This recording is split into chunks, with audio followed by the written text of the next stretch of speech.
Maybe it was the 160,000 square foot LED media plane on which the movie was being projected on, or the 167,000 speakers with beamforming spatial audio, or the blatant use of generative AI to help answer some of the most pressing questions that have been eating up at our collective consciousness for the entire 86 years that this film has been in existence. Like, what exactly does the ceiling of the Gale household look like? But one thing is blatantly clear, we are not in Kansas anymore, and this is the Wizard of Oz unlike you've ever experienced before. Hi, my name is Emily, or La Movie Mija. I'm a part-time filmmaker, full-time movie lover, and this video is going to be different from my usual content because usually on this channel, we are focused and dedicated to reviewing movies.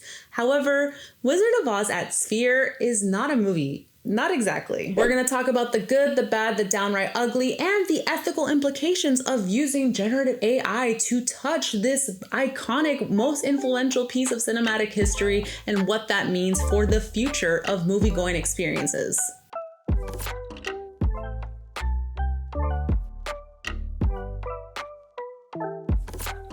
But first, if you're new here, hi, welcome to my channel. Thank you so much for checking out my video. I am a team of one, writing, producing, editing, and posting all of my own videos, so it means the world to me that you even found my channel. One of my favorite parts about watching movies is the after, getting to talk about it with your friends, what you liked, what you didn't like, sharing the details and the different interpretations you might have about what you just saw. That's why one of my goals with this page is to be one of the first places you go to after you see a movie, so you always have a movie friend to dish with. So if you're in the market for a movie friend, go ahead and like and subscribe to my channel so you can get more videos from me. All right, that's enough housekeeping. Let's get into my experience attending the premiere of The Wizard of Oz at Sphere in Las Vegas, starting with how did I even get tickets for this, and why am I making a video about this if I don't consider it to be a movie? Well, for that first question, I think it's important for me to disclose my connection to Sphere, and the truth is, I was simply invited to the premiere. I know, I'm shocked. I'm a very small creator, so I was really excited to see the word premiere in my inbox, but that's about the extent of my connection to Sphere. I was offered tickets, and that is it. I was not covered for any of my travel or accommodations. I live in Southern California, so I made my own way over to Las Vegas. There was no expectation discussed about whether or not I'd be creating content, no guidelines on what I should say about this. Everything that I'm reporting to you is the research that I've done myself and my own personal experience. But I did want to disclose to you that I was invited, so you can take that with a grain of salt. And why did I decide to make content about this anyway? Well, I knew that this was going to be something that would appeal to my community, the cinephiles, the movie lovers, and seeing the price tag on these tickets starting at $114 a ticket for a 71-minute experience. I'm thinking dollar to minute ratio. That is a high value. This is a luxury item. So I thought it would be important for my community, the cinephiles, the movie lovers, to hear my honest reaction to seeing this. And beyond that, having that conversation about the ethics of the AI that they use for this experience and the effectiveness of it all. So there you have it. That is how I got there and why I'm doing this. So now let's get into what this actually was. So first things first, something that I cannot take away from Sphere is just how impressive it is to pull up to that venue. There is an exosphere consisting of even more LED screens, and it is cycling through right now different skins of the Wizard of Oz, and it's really exciting. I can't lie, I can't deny how giddy I got when I saw it, and it's such a sight to behold. Even once you enter the venue, it is simply gorgeous. Definitely looks very new. There's a lot of consideration in the architecture inside, and I really loved how themed it was for Wizard of Oz. Like, there is so much on display from the original film. There's the ruby red slippers that are actually encased there, and there's somebody standing by watching, making sure you don't put flash on those very precious slippers, so you know it's the real deal. There's some costumes on display. There's some impeccable theming in the food, which was actually really tasty. The drinks were delicious, and they have these commemorative cups. There's these fun little photo booths. There's just so much to look at once you're inside the atrium. That's the open space in which you first pile in, and there's even merch for sale. I will say about the merch, the prices were pretty steep, so you turned out of there quite quickly, but everything else was just so magnificent and stunning, and there was a lot of deep consideration that went into like skinning the entire inside of this atrium themed for the event. Once we get into the actual theater itself, I was mind blown. Like this is looked like we were transported to Radio City Music Hall. I couldn't believe my eyes for a second that I was actually looking at a screen, and it was so stunning. I had to remind myself this is a projection. This is not real. Whetted my appetite for what we were about to witness. The first impressions of walking into the theater, knowing what's to come. Some key players that you should know about the Wizard of Oz at Sphere. James Dolan is the CEO of Sphere. This is the moment that we've been waiting for. We're finally off to see the wizard. And you have Ben Grossman, who's the visual effects supervisor. And then you have Jane Rosenthal, who is like a badass film producer. She's a frequent collaborator with Robert De Niro, and she's a co-founder of the Tribeca Film Festival. And some of these important key players were at the premiere. Once they introduce the film, it starts and it's like a little screen and the curtains reveal the small version that we are used to. And then the entire screen fills up with the sky and title card for the Wizard of Oz, and it is undeniably very breathtaking experience. And the music, I must say, the music is simply spectacular. What they did is they isolated all of the vocals, so you have Judy Garland's performance of Somewhere Over the Rainbow intact. The orchestrations, originally recorded in mono, not like surround sound stereo, they went back and re-recorded all of the music for this film in Culver City in 2024. Newman, the composer, he made sure that the sound of the original orchestra was being replicated. And I really respect the level of detail that was paid to this update of the orchestral recording for The Wizard of Oz. But then the film starts. And these are the questions we have to ask ourselves, right? What do we lose when we go for immersion? And what do we stand to gain? Well, once the film starts, it very quickly breaks the immersion. Like you are so keen to spot where the AI of it all comes in. And it's not all generative AI from external sources. The way that they approached AI for this particular making of The Wizard of Oz was they fed it Wizard of Oz. They fed it the original production notes. They went and scoured a bunch of the old scripts. They paid a lot of attention to detail to mimic the filming techniques that were used for the original production. And then they fed the Google-powered AI, bots, all of this information and had the AI try to determine what the rest of the world would look like. And it's not just an AI swatch across the entire film. They definitely composited some of the art backdrops out. So what they did is they took the main cast of characters and they removed them from the film and they replaced the background behind them, which were originally these gorgeous hand-painted scenic paintings of these rolling hills or the grassy fields or the skies, and replaced it with like new 3D generated like backgrounds. And I understand their intentions. They were trying to give us like they have to do this. They cannot simply just take the original film and put it up on these projectors. Again, it's 160,000 square feet of LED screen media playing. Like it is a lot of surface area they have to cover, and they just simply couldn't do that one-to-one with the original film. They had to do some sort of technical something to get it to fit this entire new screen. And so with a mix of generative AI, some 3D compositions, and some swapping of things, they have this new version of the film that definitely loses a lot of the original magic. So what do we lose for going for immersion? Well, the first thing you'll notice is you're losing a lot of the artful decision making that was put into the original film about what the director wants you to see and what they don't want you to see, where they want you to spend your attention, where they want your eyes to go. And a lot of that is so important. That composition, the framing, the camera movements, it is part of what gives the film character. It's part of what gives the film humor and heart.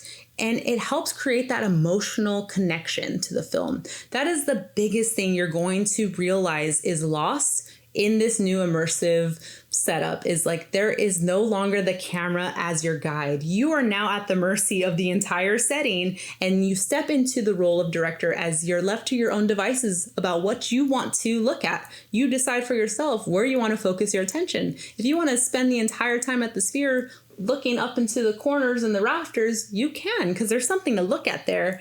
But the intention of like a film which will have you focus your eyes at a certain point of the action using different things like framing and depth of field, those techniques are no longer employed in the same way when you go for immersion. And when you are subject to something like The Wizard of Oz by Sphere, that's a very tall task.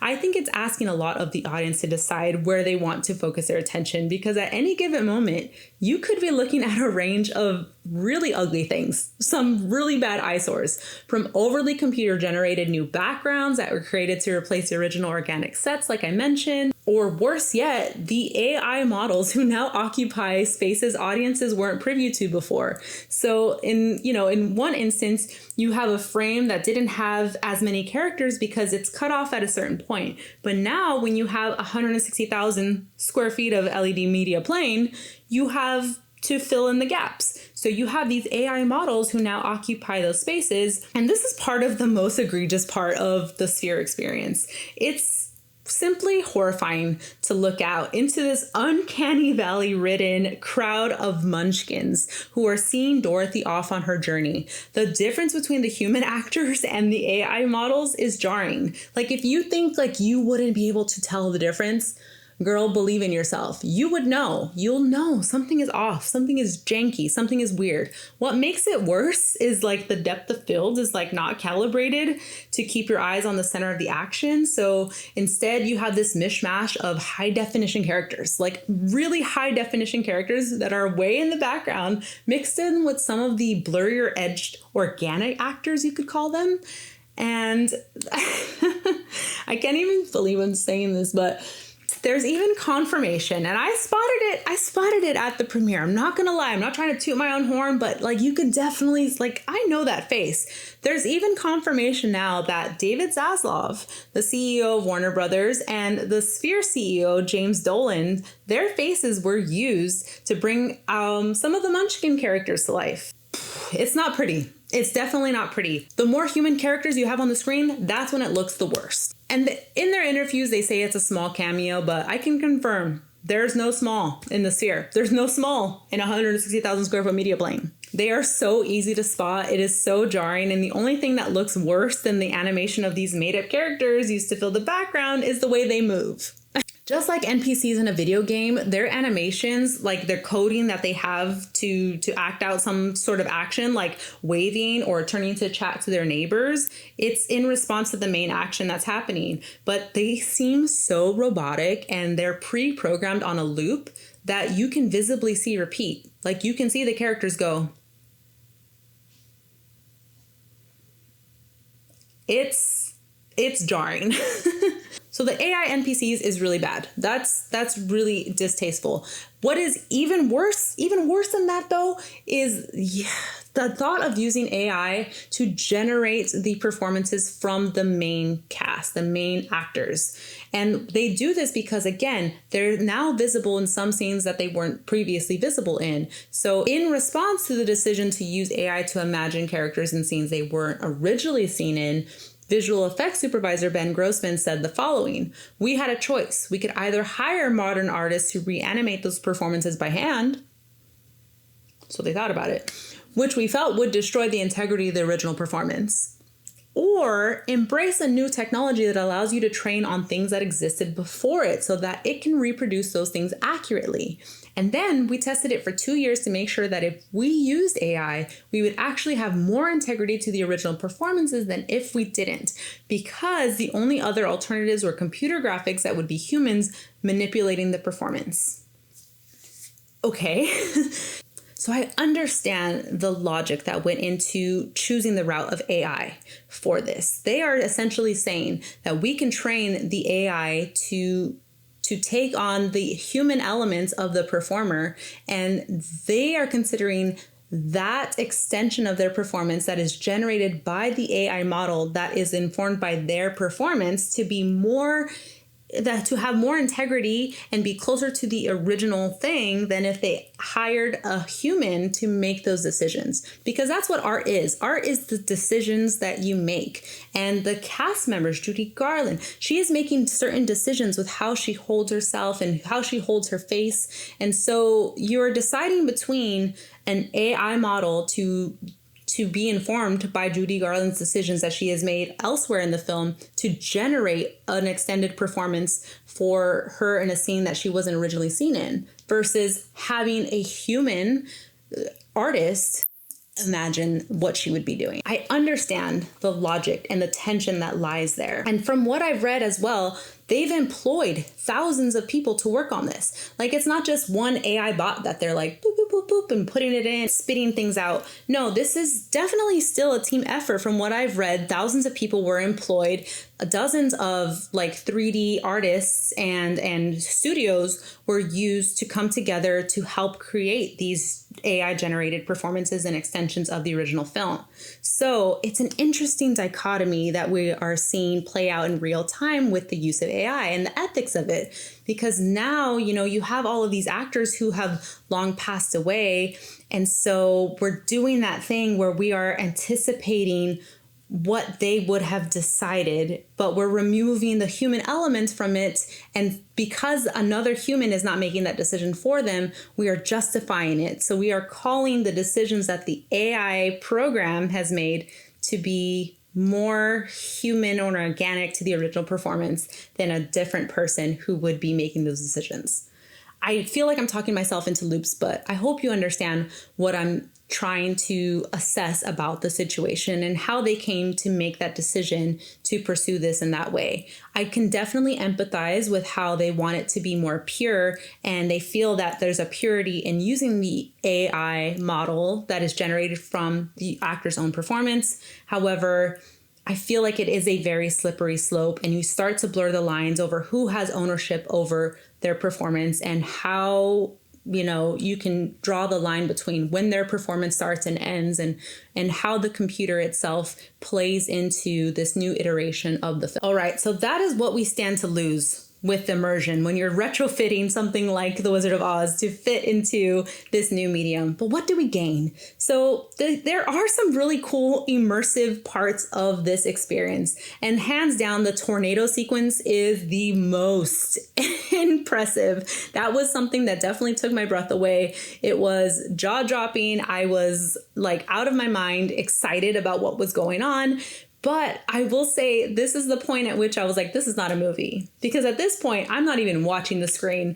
I am watching all the people. We are watching each other. Everyone has their phones out. We're filming each other and the screens. And that is when the immersion or the experience of this being like cinema or a film definitely clicked for me that this wasn't that. And I don't think that that's what they're trying to achieve. They're not trying to achieve cinematic excellence. They're trying to achieve an experiential excellence.